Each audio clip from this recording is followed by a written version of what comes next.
बोल दी गई हैं और बहुत सारी बातें आप सब बहुत बार सुन चुके होंगे। ऐसे वक्त में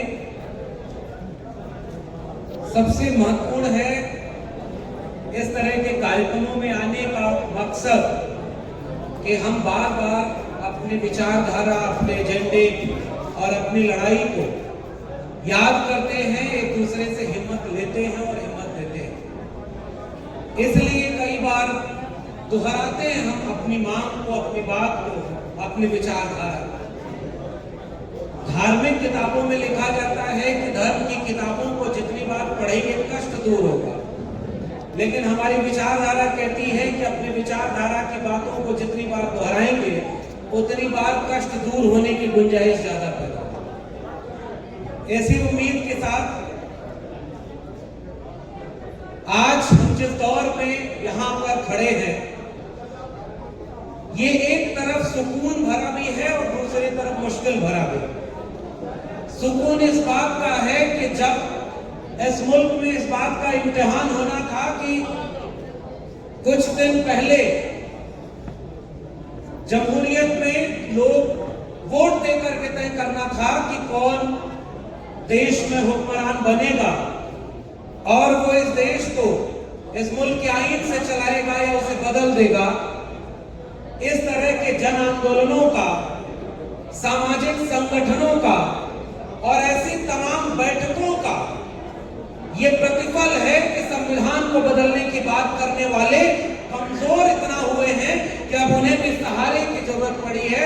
अब संविधान बदलने की बात करने के पहले संविधान पर माथा झुकाकर तब शपथ लेने की, ये इस तरह के कार्यक्रमों की ही और इस तरह की वैचारिक गोष्ठियों की ही मैं उपलब्धि मानता हूं। दूसरी बात ये कि जब से ये सारे लोग फिर से सत्ता में आए हैं, इसका मतलब ये है कि विचारधारा की लड़ाई अभी अधूरी है, उनसे लड़ा जाए और उन मुद्दों के आधार पर लड़ी जाए। और ऐसे मुद्दे जिसमें हम बार बार ये कह चुके हैं कि हम 85% हैं, हम 90% हैं, लेकिन वो कहां हैं ये बात अभी तय नहीं हो पाई। वो वाकई कांवड़ ले जाने वाले में 90% हैं या विश्वविद्यालयों में 90% है, स्कूलों में 90% है, ये अभी तय नहीं है। अस्पतालों में मरीज बनकर के जो दवाई के लिए तरस रहे हैं वहां हम 90% हैं, या किसी पूंजीपति की कंपनी में सस्ता मजदूर मुहैया कराने वाले हम 90% हैं, या विदेश पढ़ने जाने वाले विद्यार्थियों में हम 90% हैं, या इस देश को चलाने वाले अधिकारी, कर्मचारी और प्रोफेसरों में हम 90% हैं, ये पता नहीं है। इसीलिए हम कहते हैं कि इस देश में सबसे पहली चीज अगर कोई होनी चाहिए तो वो जातिवार जनगणना।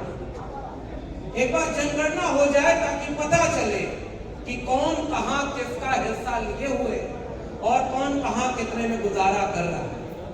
इंटरनेशनल लेबर ऑर्गेनाइजेशन एक रिपोर्ट अपनी जारी करता है और उस रिपोर्ट में पता चलता है कि 1% से भी कम अरबपति दलित समाज के हैं।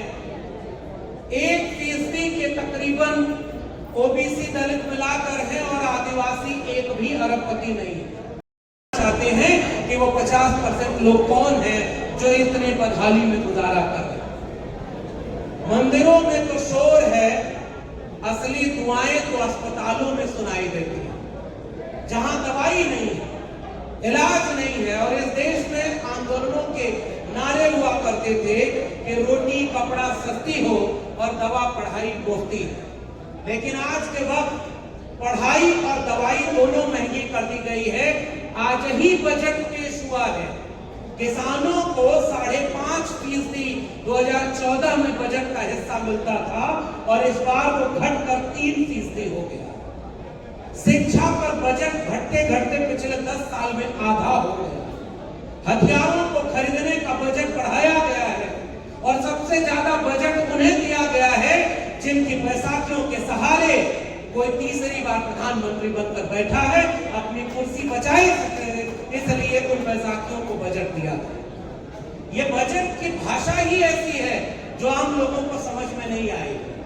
और ऐसे वक्त में उसी संसद में खड़े होकर कहा जा रहा है कि पुरानी पेंशन अब इस देश में नहीं मिलेगी, शिक्षा का अधिकार नहीं मिलेगा, जिसके जेब में पैसा होगा उसके बच्चे अच्छे स्कूलों में जाएंगे और जिसकी जेब में पैसा नहीं होगा उसके बच्चे अच्छे स्कूलों में पढ़ाई नहीं करेंगे।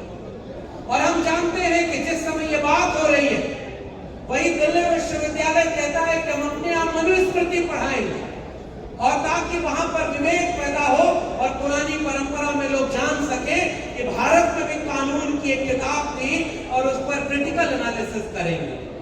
ये इस तरह के जन आंदोलनों की ताकत है कि उसके अगले दिन ही जिस अखबार में खबर छपी थी पहली बार कि दिल्ली विश्वविद्यालय मनुस्मृति पढ़ाएगा, दिल्ली विश्वविद्यालय का कुलपति उसी अखबार के पत्रकार को फोन करके कहता है कि हम मनुस्मृति नहीं पढ़ाएंगे और हमारा ये बयान अखबार में छाप दीजिए वरना हमारी कुलपति की कुर्सी भी कहीं चली न जाए।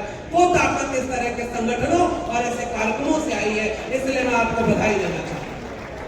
वरना आज वो मनुस्मृति का फैसला बेशक वापस ले लिए हैं, लेकिन इतना याद रखिए उनके दिलों में मनुस्मृति है, वो बाबा साहब के संविधान को नहीं मानते, किसी और रास्ते को मनुस्मृति लागू और मनुस्मृति लागू करने की जरूरत ही कहां बची।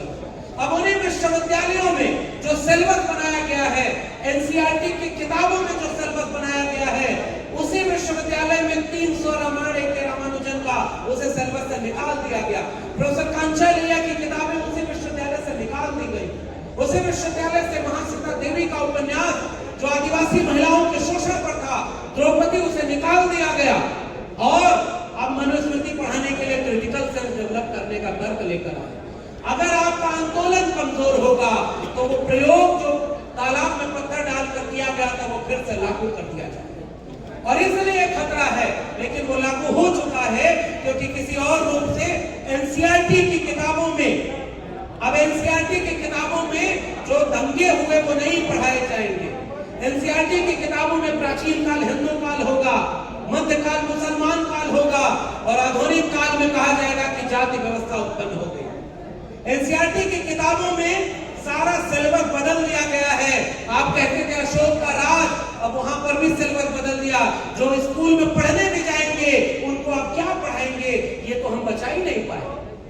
और इसमें ईडब्ल्यूएस आरक्षण कहीं लागू ना हो, बैकलॉग मिल जाएगा ईडब्ल्यूएस में। और आज की तारीख में बड़े बड़े कोचिंग मास्टर जो मोटिवेशनल स्पीकर बने हुए हैं वो किसी इंटरव्यू में कहते हैं कि ओबीसी के लोगों ने दुरुपयोग किया है आरक्षण का, शेड्यूल्ड कास्ट और शेड्यूल्ड ट्राइब के लोगों ने दुरुपयोग किया आरक्षण का और ईडब्ल्यूएस पर कोई बात नहीं करते।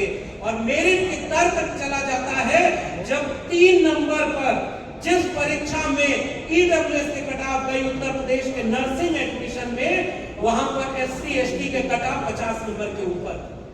जो कल तक मेरिट की बात करते थे उनका ईडब्ल्यूएस की कटाव सबसे नीचे आ गई, लेकिन उनके लोग सत्ता में हैं, इसलिए जिन वैकेंसीज में ओबीसी को 27% की बजाय 60% आरक्षण मिल रहा है, वहां ईडब्ल्यूएस को 10% की बजाय 20-25% आरक्षण मिल रहा है क्योंकि वो सत्ता में बैठे। और अब उन लोगों ने आरएसएस के लोगों को प्रोफेसर बनाया, कुलपति बनाया, प्रिंसिपल बनाया, अधिकारी बनाया और अब एक फरमान जारी कर दिया है कि अगर आप आरएसएस के हैं तो किसी भी कार्यक्रम में जा सकते हैं, अब आपकी नौकरी नहीं छीनी जाएगी। पता लगाना कि बहुजन महानायकों की बात लिखने पर इस देश में कितने लोगों की नौकरी छीन ली गई है। अब ये देश ऐसे बढ़ता जा रहा है। आरएसएस के लोगों को पहले देश के हर संस्थान में भर दिया गया और अब उनकी रोक हटा दी गई कि आरएसएस के लोग कहीं भी जा करके अपने विचारधारा का प्रचार कर सकते हैं। इसलिए अब इस देश में सीधी लड़ाई है। मुसलमानों को टारगेट करने के लिए नेम प्लेट लगाया जाएगा।